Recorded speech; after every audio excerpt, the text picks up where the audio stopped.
Hello दोस्तों। आज के इस वीडियो में हम बिहार एक्साइज कांस्टेबल के लिए बहुत ही इंपॉर्टेंट सवाल लेकर आ गए हैं दोस्तों, जो कि आपके होने वाले एक्साइज कांस्टेबल एग्जाम के लिए बहुत ही इंपॉर्टेंट होने वाला है। दोस्तों, वीडियो बिना स्किप किए लास्ट तक देखिए, क्योंकि ये जो भी सारे क्वेश्चन आपको दिए जाएंगे, ये स्टडी मूड के पीडीएफ से लिए गए सवाल हैं दोस्तों। तो ये सारे सवाल बहुत ही इम्पोर्टेंट होने वाले हैं। तो आइए बिना किसी देरी के हम अपने सवाल की तरफ चलते हैं। पहला सवाल है कि 2011 की जनगणना के अनुसार किस केंद्र शासित प्रदेश की जनसंख्या घनत्व सबसे अधिक है। दोस्तों, क्वेश्चन है कि 2011 की जनगणना के हिसाब से किस केंद्र शासित प्रदेश का जनसंख्या घनत्व सबसे अधिक है।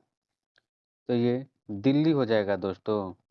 2011 जनगणना के हिसाब से दिल्ली का जनसंख्या घनत्व सबसे अधिक है, तो इसका right answer option D Delhi हो जाएगा। आपका नेक्स्ट सवाल है दोस्तों,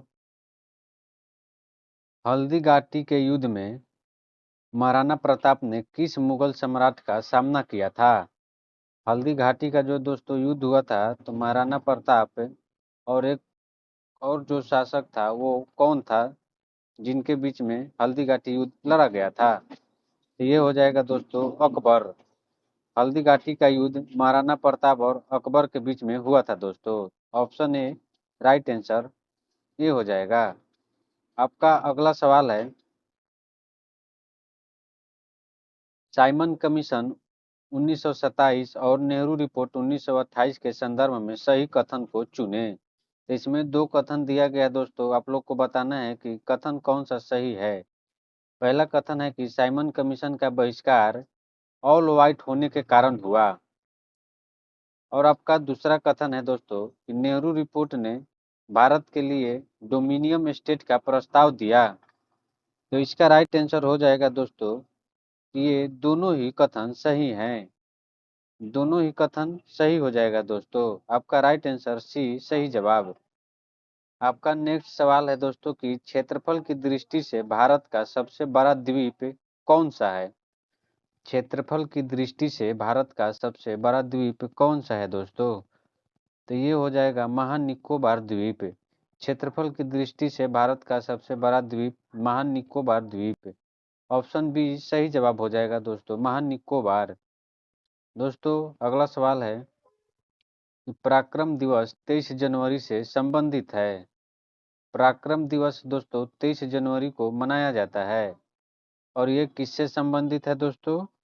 तो ये है सुभाष चंद्र बोस से संबंधित है। दोस्तों, पराक्रम दिवस कब मनाया जाता है, तो 23 जनवरी को, और ये सुभाष चंद्र बोस से संबंधित है दोस्तों। तो राइट ऑप्शन ए सही जवाब हो जाएगा। दोस्तों, वीडियो पसंद आता है तो वीडियो को लाइक और चैनल सब्सक्राइब कर लीजिएगा। आपका नेक्स्ट सवाल है, चंबल नदी अपनी बंजर भूमि के लिए जानी जाती है, इसका मुख्य कारण क्या है। चलिए 6 का राइट आंसर बताइए कि चंबल नदी दोस्तों बंजर भूमि के लिए जानी जाती है, और इसका मुख्य कारण क्या है। तो इसका मुख्य कारण हो जाएगा दोस्तों गहरी घाटी और मृदा अपरदन। गहरी घाटी और मृदा अपरदन इसका मुख्य कारण हो जाएगा दोस्तों। Option B right answer. आपका 7 नंबर सवाल है, वायुमंडल के तापमान के संबंध में संवहन का अर्थ क्या है। वायुमंडल के तापमान के संबंध में संवहन का अर्थ क्या होगा। तो इसका राइट आंसर हो जाएगा दोस्तों ऊष्मा का ऊर्ध्वाधर और स्थानांतरण। राइट आंसर ऑप्शन बी सही जवाब हो जाएगा दोस्तों ऊष्मा का ऊर्ध्वाधर स्थानांतरण। नेक्स्ट सवाल है,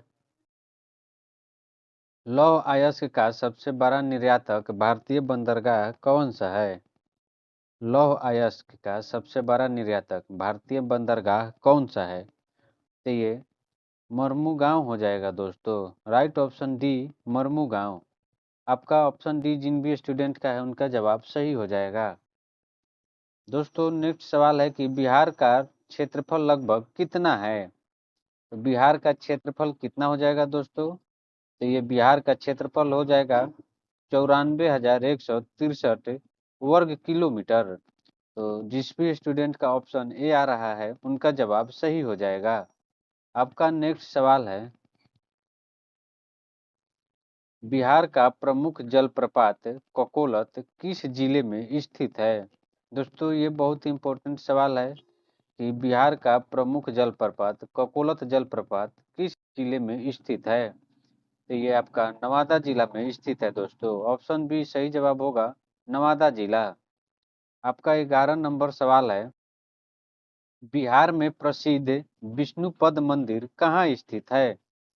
बिहार में प्रसिद्ध विष्णुपद मंदिर कहाँ स्थित है? तो ये आपका गया जी जिला में स्थित है दोस्तों। अभी गया का नया नाम गया जी कर दिया गया है दोस्तों। ये भी आप लोग को याद करना है कि गया का नया नाम गया जी हो गया है। और बिहार में प्रसिद्ध विष्णुपद मंदिर कहाँ स्थित है दोस्तों? तो ये गया जी जिला में स्थित है। ऑप्शन बी, ऑप्शन सी दोस्तों राइट आंसर हो जाएगा। आपका 12 नंबर सवाल है, बिहार का प्रसिद्ध सोनपुर मेला किन नदियों के संगम पर लगता है? दोस्तों ये बिहार एसआई में भी इस साल सवाल पूछा गया था कि बिहार में जो सोनपुर मेला लगता है किन नदियों के संगम पर लगता है? तो ये किन नदियों के संगम पर लगता है दोस्तों? तो ये गंगा और गंडक नदी के संगम पर सोनपुर मेला लगता है दोस्तों। तो ऑप्शन सी सही जवाब, गंगा और गंडक नदी के संगम पर। आपका 13 नंबर सवाल होगा, बिहार का प्रसिद्ध लोक नृत्य जट जटिन, बिहार का प्रसिद्ध लोक नृत्य जो जट जटिन है दोस्तों, मुख्य रूप से किस क्षेत्र में प्रचलित है? तो मुख्य रूप से ये मिथिलांचल में प्रचलित है दोस्तों। तो इसका right answer option B Mithila हो जाएगा। बिहार का प्रसिद्ध लोक नृत्य जट जटिन ये मिथिला में मनाया जाता है दोस्तों। तो ये राइट ऑप्शन बी सही होगा। आपका नेक्स्ट सवाल, बिहार का राजकीय पक्षी कौन सा है? तो बिहार का राजकीय पक्षी कौन सा होगा दोस्तों? तो ये गोरैया पक्षी हो जाएगा दोस्तों। तो राइट ऑप्शन बी सही जवाब गोरैया हो जाएगा। ऑप्शन बी सही। आपका अगला सवाल, पैराइट के उत्पादन में बिहार का भारत में कौन सा स्थान है? पैराइट के उत्पादन में बिहार का भारत में कौन सा स्थान? तो ये हो जाएगा प्रथम स्थान दोस्तों। प्रथम स्थान, लगभग 95% भंडार ये आपका पैराइट का बिहार का भारत में है दोस्तों। तो राइट ऑप्शन ए बिहार का प्रथम स्थान हो जाएगा पैराइट उत्पादन में। तो ऑप्शन ए जिस भी स्टूडेंट का है उनका जवाब सही होगा। दोस्तों वीडियो पसंद आता है तो वीडियो को लाइक और चैनल सब्सक्राइब जरूर कर लीजिएगा, क्योंकि इस चैनल पर आप सबको बिहार एक्साइज कांस्टेबल के लिए बहुत ही इम्पोर्टेंट वीडियो आएगा दोस्तों, जो आपके होने वाले एग्जाम के लिए बहुत ही सहायक होगा। आपका 16 नंबर सवाल है, निम्नलिखित में से कौन सी नदी पूर्वी तटीय मैदान में डेल्टा बनाती है? तो कौन सी नदी है जो पूर्वी तटीय मैदान में डेल्टा बनाती है? तो ये गोदावरी नदी। ऑप्शन डी जिस भी स्टूडेंट का है उनका जवाब सही होगा, गोदावरी नदी। दोस्तों 17 नंबर सवाल है, सौर मंडल में किस ग्रह का दिन सबसे लंबा होता है? सौर मंडल में किस ग्रह का दिन सबसे लंबा होता है? तो ये शुक्र ग्रह का सबसे लंबा दिन होता है दोस्तों। और इस ग्रह को सबसे ठंडा ग्रह और सबसे गर्म ग्रह भी शुक्र ग्रह को कहा जाता है। और दोस्तों शुक्र ग्रह को ही भोर का तारा, सांझ का तारा भी शुक्र ग्रह को ही कहा जाता है। तो आप लोग सब याद करते हुए चलिएगा दोस्तों। मंगल ग्रह को लाल ग्रह कहा जाता है, और बृहस्पति दोस्तों ये सबसे बड़ा ग्रह है, और नीली ग्रह पृथ्वी को कहा जाता है दोस्तों। तो ये सारे ऑप्शन, आप सारे ऑप्शन पे भी आप लोग एक बार नज़र डाल लीजिएगा, क्योंकि यहाँ से बहुत से सवाल हर शिफ्ट में पूछे जाते हैं दोस्तों। आपका नेक्स्ट सवाल है, कर्नाटक में स्थित जोग जलप्रपात किस नदी पर स्थित है? दोस्तों इसका सवाल है कि इसमें दो सवाल हो रहा है जो दोस्तों कि जोग जलप्रपात कहाँ स्थित है? तो जोग जलप्रपात दोस्तों ये कर्नाटक में स्थित है, और ये किस नदी पर बना है दोस्तों? तो ये शरावती नदी पर जोग जलप्रपात पत्र है दोस्तों। तो शरावती नदी राइट ऑप्शन सी हो जाएगा। आपका नेक्स्ट सवाल है, किस पूर्वोत्तर राज्य के क्षेत्र छठी अनुसूची के अंतर्गत शासित है? तो छठी अनुसूची के अंतर्गत शासित कौन होगा दोस्तों? तो ये है आपका त्रिपुरा। ऑप्शन ए जिस भी स्टूडेंट का है उनका जवाब सही होगा त्रिपुरा। नेक्स्ट सवाल है दोस्तों, भारत का उपराष्ट्रपति सरकार की किस शाखा का हिस्सा है? तो ये किस शाखा का हिस्सा है दोस्तों? तो ये कार्यपालिका और विधायिकी दोनों का, कार्यपालिका और विधायी दोनों का हो जाएगा दोस्तों। ऑप्शन डी सही जवाब। आपका नेक्स्ट सवाल है, लघु संविधान किस संविधान संशोधन को कहा जाता है? बहुत इंपॉर्टेंट सवाल है कि लघु संविधान किस संविधान संशोधन को कहा जाता है? तो ये 42वां संविधान संशोधन। Option B right answer. आपका अगला सवाल है, भारतीय संविधान की 10वीं अनुसूची का संबंध किससे है? 10वीं अनुसूची का संबंध किससे हो जाएगा दोस्तों? तो ये हो जाएगा दल विरोधी कानून, दल बदल विरोधी कानून से। दोस्तों बिना समय गंवाए हम जल्दी जल्दी क्वेश्चन को कराएंगे, नहीं तो वीडियो बहुत ज़्यादा लंबा हो सकता है।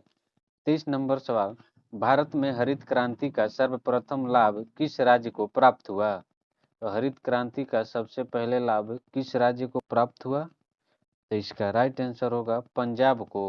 ऑप्शन सी पंजाब राज्य को हरित क्रांति का सबसे पहले लाभ प्राप्त हुआ था दोस्तों। अगला सवाल है, भितरकनिका मैंग्रोव वन भारत के किस राज्य में स्थित है? तो भितरकनिका मैंग्रोव वन भारत के किस राज्य में स्थित है? तो ये है उड़ीसा में, मैंग्रोव वन उड़ीसा में स्थित है। अगला सवाल, किसी दशक में भारत की जनसंख्या वृद्धि दर नकारात्मक रही? तो किस दशक में भारत की जनसंख्या वृद्धि दर नकारात्मक रही? तो ये 1911 से 1921 में, 1911 से 1921 में भारत की जनसंख्या वृद्धि दर नकारात्मक रही दोस्तों। आपका 26 नंबर सवाल है, प्रसिद्ध वानखेड़े स्टेडियम किस शहर में स्थित है? प्रसिद्ध वानखेड़े स्टेडियम किस शहर में स्थित है? तो ये मुंबई में स्थित है दोस्तों। वानखेड़े स्टेडियम मुंबई में स्थित है। Option B right answer. अगला सवाल है, आयुष्मान भारत योजना का मुख्य उद्देश्य क्या है? आयुष्मान भारत योजना का मुख्य उद्देश्य क्या है दोस्तों? तो ये होगा स्वास्थ्य बीमा। आयुष्मान भारत योजना का मुख्य उद्देश्य दोस्तों ये स्वास्थ्य। Option B right answer. आपका अगला सवाल है, कौन सा शास्त्रीय नृत्य आंध्र प्रदेश से उत्पन्न हुआ है? तो कौन सा शास्त्रीय नृत्य? ये कुचिपुड़ी। कुचिपुड़ी नृत्य ये आंध्र प्रदेश का नृत्य है दोस्तों। तो आपका राइट आंसर ऑप्शन सी सही जवाब। आपका अगला सवाल, the God of Smith things पुस्तक के लेखक कौन है? तो the God of small things पुस्तक के लेखक ये हो जाएगा दोस्तों अरुंधति राय। अरुंधति राय ऑप्शन ए सही जवाब। 30 नंबर सवाल है कि यूनेस्को ने किस वर्ष कोलकाता की दुर्गा पूजा को सांस्कृतिक विरासत का दर्जा दिया? यूनेस्को ने किस वर्ष कलकत्ता में दुर्गा पूजा को सांस्कृतिक विरासत का दर्जा दिया? तो ये दिया था दोस्तों 2021 में। राइट ऑप्शन सी 2021 से। आपका अगला सवाल है, 26 जनवरी 2025 के गणतंत्र दिवस समारोह के मुख्य अतिथि कौन थे? दोस्तों सवाल एक बार देखिए, 26 जनवरी 2025 के गणतंत्र दिवस समारोह के मुख्य अतिथि कौन थे? तो 31 का right answer Prabowo Subianto. Prabowo Subianto right option B सही जवाब।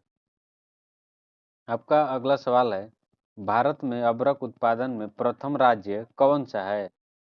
भारत में अबरक उत्पादन में प्रथम राज्य कौन होगा? तो ये आपका आंध्र प्रदेश हो जाएगा। Right option B Andhra Pradesh सही जवाब।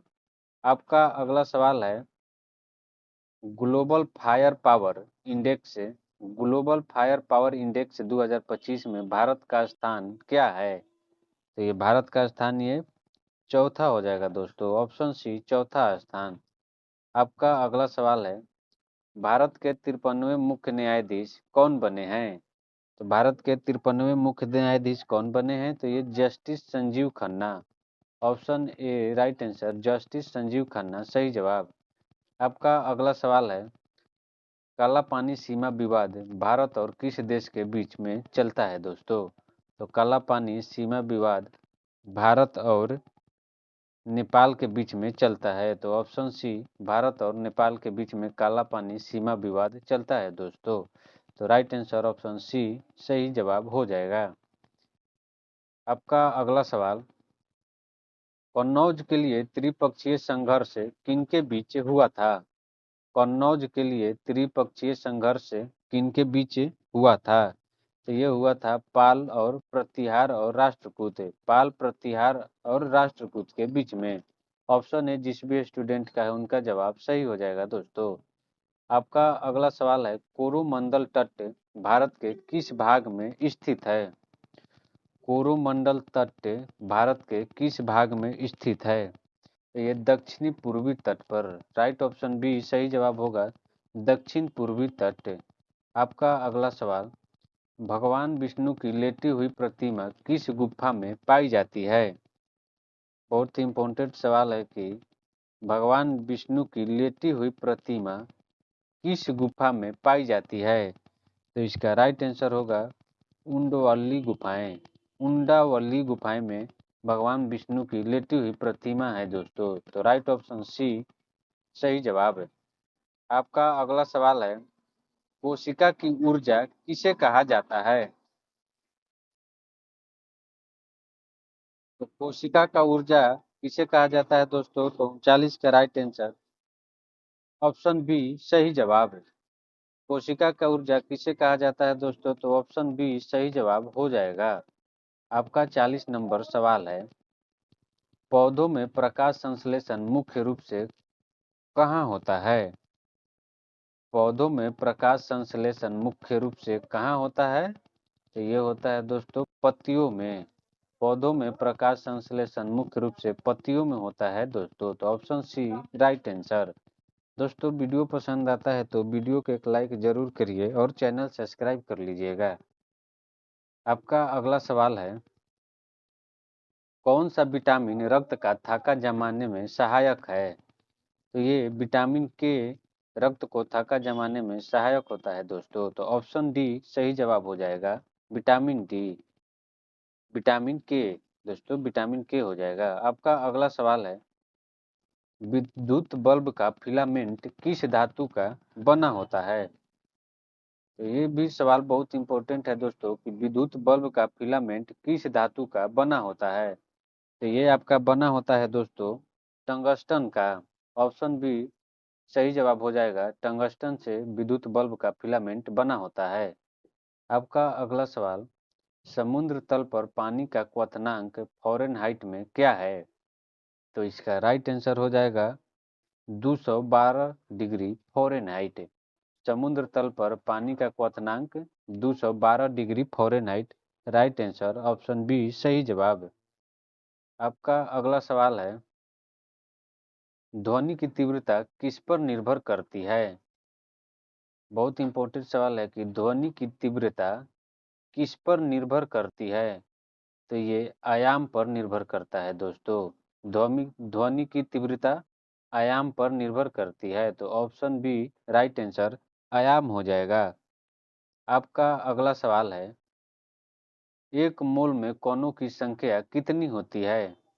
एक मोल में कणों की संख्या कितनी होती है? तो ये राइट ऑप्शन बी हो जाएगा दोस्तों। ऑप्शन बी सही जवाब। आपका अगला सवाल है, आइसोटोप में किसकी संख्या समान होती है? आइसोटोप में किसकी संख्या समान होती है? तो ये हो जाएगा परमाणु संख्या। परमाणु संख्या दोस्तों समान होती है। ऑप्शन ए जिस भी स्टूडेंट का है उनका राइट आंसर होगा। आपका अगला सवाल, बेकिंग सोडा यानी मीठा सोडा का रासायनिक सूत्र क्या है? चलिए इसका राइट आंसर बताइए। बेकिंग सोडा यानी मीठा सोडा का रासायनिक सूत्र क्या होगा? तो इसका राइट आंसर होगा NaHCO3। बेकिंग सोडा का रासायनिक सूत्र NaHCO3। सही जवाब ऑप्शन बी हो जाएगा दोस्तों। आपका अगला सवाल है, कोणार्क का सूर्य मंदिर किस राज्य में स्थित है? कोणार्क का सूर्य मंदिर किस राज्य में स्थित है? तो ये उड़ीसा में स्थित है दोस्तों। तो राइट ऑप्शन ए सही जवाब उड़ीसा हो जाएगा। आपका नेक्स्ट सवाल है, अंतरिक्ष में जाने वाली पहली महिला कौन थी? अंतरिक्ष में जाने वाली पहली महिला कौन थी? तो इसका राइट आंसर हो जाएगा दोस्तों वैलेंटिना तेरेस्कोवा। वैलेंटिना तेरेस्कोवा अंतरिक्ष में जाने वाली पहली महिला है दोस्तों। तो ऑप्शन बी राइट आंसर हो जाएगा। आपका अगला सवाल, नोबेल शांति पुरस्कार किस शहर में प्रदान किया जाता है? नोबेल शांति पुरस्कार किस शहर में प्रदान किया जाता है दोस्तों? तो ये आपका ओस्लो में प्रदान किया जाता है।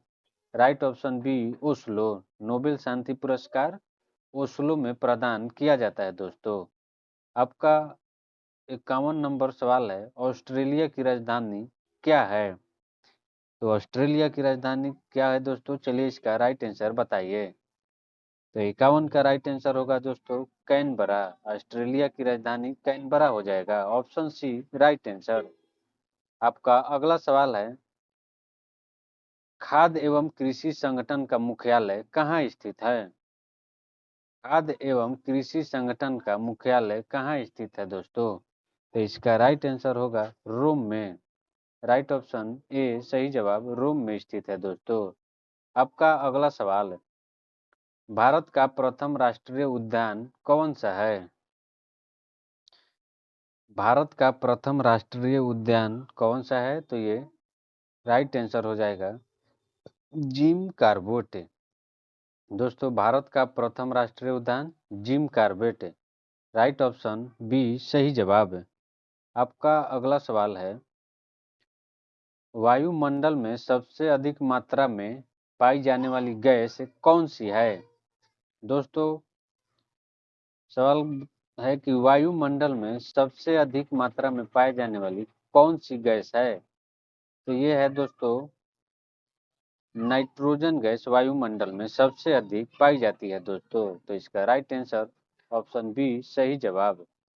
आपका अगला सवाल है, जल शब्द का सही पर्यायवाची शब्द क्या है? दोस्तों ये हिंदी का सवाल है। चलिए आप लोग बताइए कि जल का पर्यायवाची शब्द क्या होगा? तो जल का पर्यायवाची शब्द दोस्तों ये सारे जो हैं ये दोस्तों आग का पर्यायवाची शब्द हैं और इसमें जल का पर्यायवाची होगा नीर। नीर भी एक जल का पर्यायवाची शब्द है दोस्तों। तो ऑप्शन ए सही जवाब है। आपका अगला सवाल है, हाथ पीले करना मुहावरे का सही अर्थ क्या है? हाथ पीले करना मुहावरे का सही अर्थ क्या होगा? तो ये विवाह करना दोस्तों। हाथ पीले करने मुहावरे का अर्थ होगा विवाह करना। Option B right answer. आपका अगला सवाल है, राष्ट्रपति भवन में कौन सा समास है? राष्ट्रपति भवन में कौन सा समास है? तो ये तत्पुरुष समास होगा दोस्तों। ऑप्शन बी तत्पुरुष समास है। आपका नेक्स्ट सवाल है, जो पढ़ सकता है के लिए एक शब्द क्या होगा? जो पढ़ सकता हो उसके लिए एक शब्द क्या होगा? तो वो साक्षर कहलाएगा दोस्तों। जो पढ़ लिख सकता है उसको साक्षर कहा जाता है। तो ऑप्शन ए राइट आंसर हो जाएगा। अगला सवाल, निम्नलिखित में से कौन सा शब्द तद्भव है? निम्न में से कौन सा शब्द तद्भव है? तो ये आंख हो जाएगा दोस्तों। आंख एक तद्भव है दोस्तों। तो ये ऑप्शन सी सही जवाब। ऑप्शन सी सही जवाब होगा दोस्तों। दोस्तों आपका लास्ट सवाल है, कमल का पर्यायवाची शब्द इनमें से कौन सा नहीं होगा? तो कमल का पर्यायवाची शब्द बताइए दोस्तों कि इनमें से कमल का पर्यायवाची शब्द कौन नहीं है दोस्तों? इसका जवाब आप लोगों को कमेंट में बताना है दोस्तों कि कमल का पर्यायवाची शब्द इनमें से कौन नहीं है। दोस्तों वीडियो पसंद आता है तो वीडियो को एक लाइक जरूर करिएगा और चैनल सब्सक्राइब कर दीजिएगा ताकि हमारा हर एक वीडियो का नोटिफिकेशन आपको मिलता रहेगा दोस्तों। तब तक मिलते हैं आपको लास्ट वीडियो में।